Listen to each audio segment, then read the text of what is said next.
Welcome to the Freedom Culture. All right.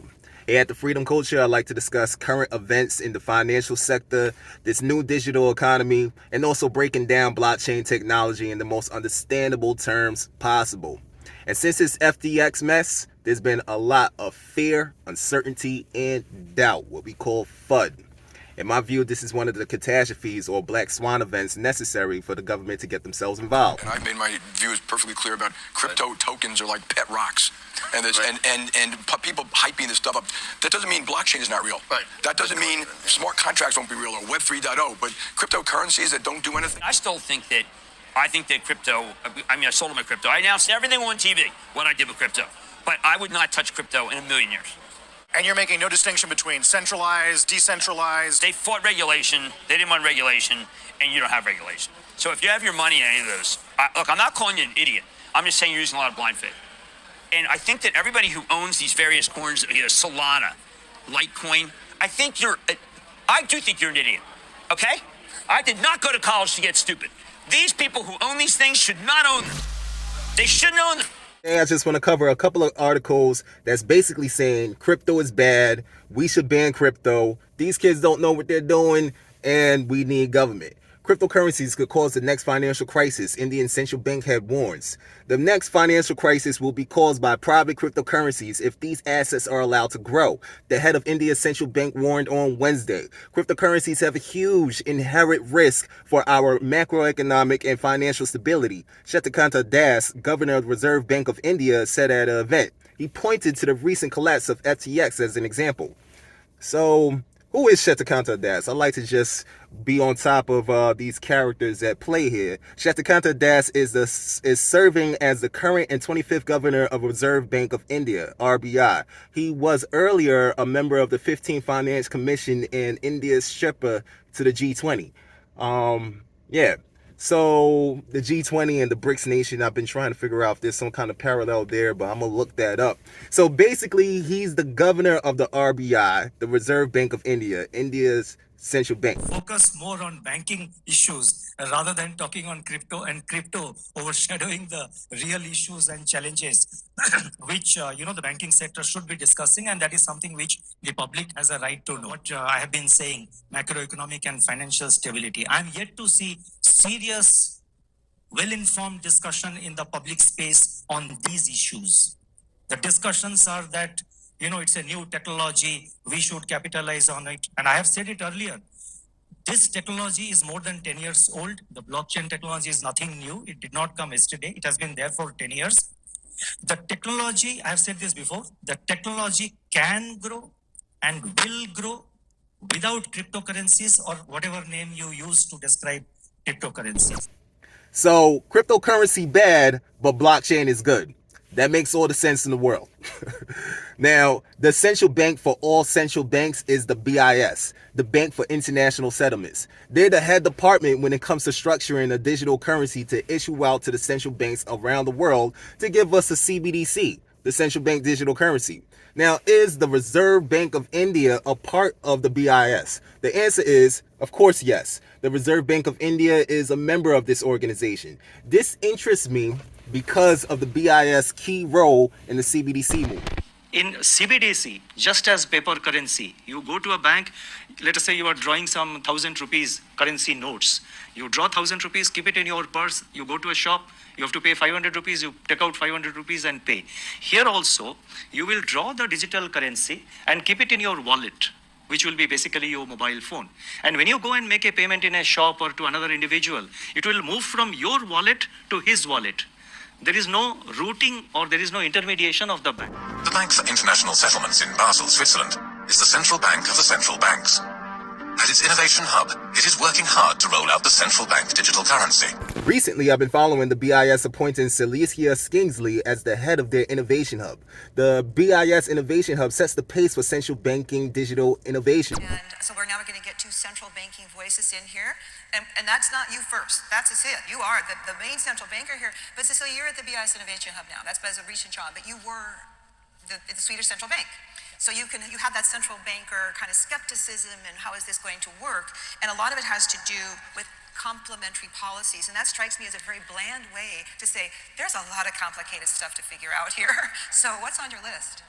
I come from the oldest central bank in the world. There you go. Yes, the Riksbank. And we started to look at this a couple of years back because we saw the very rapid change out of cash into digital payments, and we were sort of agnostic about that, but we thought, okay, so how do we meet public policy objectives in a future where cash no longer works?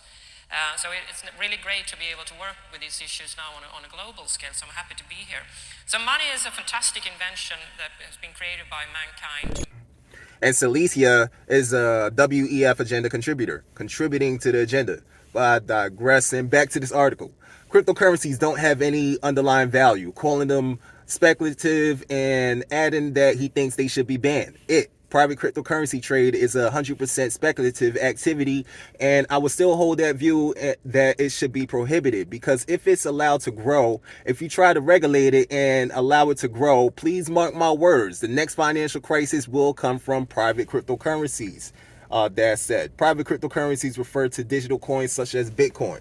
All right, so I want to debunk this whole crypto has no value wave. I mean, this whole nonsense. Crypto is as good as fiat.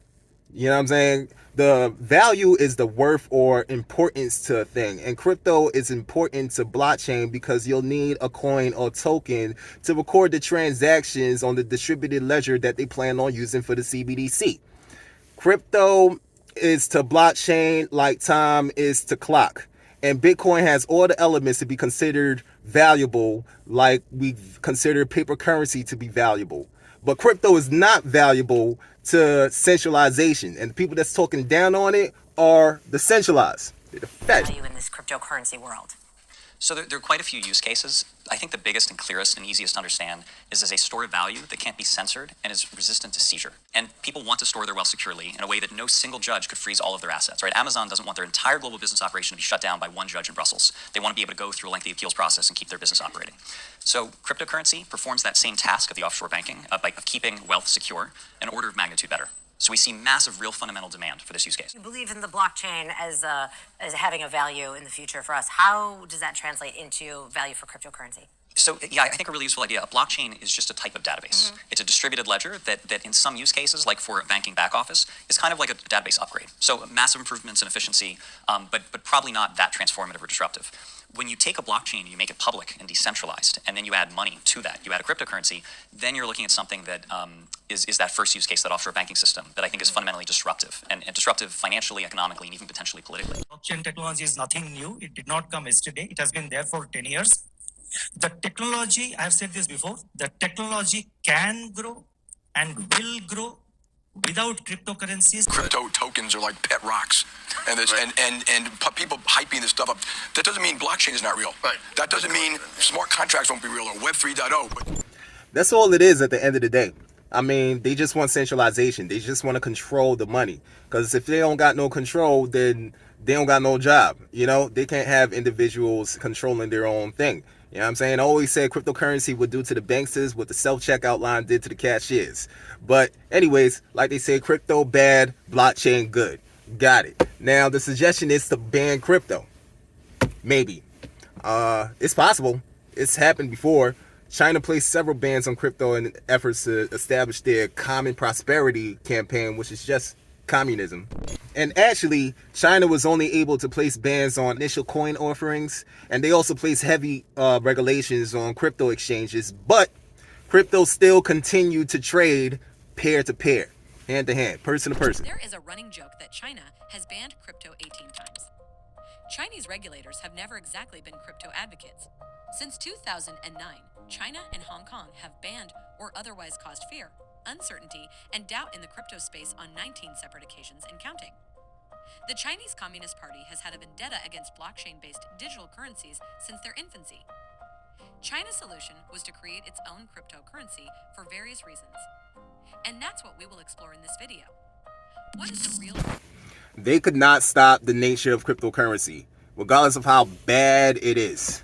And they're obviously using blockchain for their CBDCs. So it's just a matter of finding the right ones, basically. But something is going to happen. happen. Things are very, very taut in the financial world at the moment. When that happens, I think they will close the banks. You'll wake up on a Sunday afternoon or Sunday morning and hear the news that they've shut the banks, not going to open on Monday. And then by Monday evening or Tuesday, you'll get the announcement that we're having a new currency, the CBDC, and don't worry, it'll be 1-to-1 against the old currency. But there'll be some restrictions on your ability to convert your old money into the new money. When the reset happens, for sure, there'll be people who are in the know ahead of the game, ahead of the time, and they try to game the system. Those people will be despised by the government, despised by the newspapers, despised by those who didn't game the system. There is almost certainly going to be some sort of evening out process, some new legislation to ensure that those who were the big winners because of the reset aren't as big winners, and to ensure that those who are just at the wrong end of it and unlucky are in some way made not completely whole, but in some way compensated. The total value of fintech stocks has increased by 272%.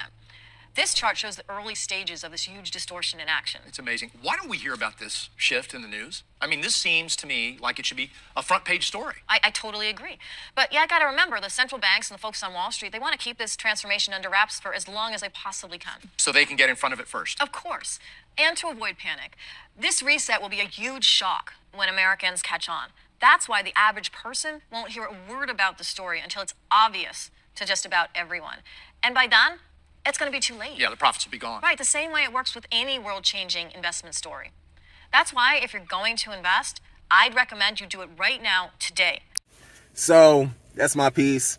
I just wanted to share my insights and my 2 cents to the craziness that's going on out here, and also to encourage you to think for yourself. You know what I'm saying? You got to have an objective mind out here, because there's a lot of trickery that they're doing with the wordplay and stuff like that, and you got to think for yourself. Have an objective mind. Don't follow the crowd. Remember, not everybody's gonna get rich. Not everybody get rich. You keep on doing the same thing, you're gonna get the same thing as everybody else. Do the same thing as everybody else, you'll get the same results as everybody else. So it's good to be objective. Just question everything. It won't hurt. And also, happy holidays. Enjoy family time and take care of yourself. And that's all I'm gonna share. About to head off to the gym, get my coffee in the system. Nothing but love, respect. Nothing's financial advice. Later.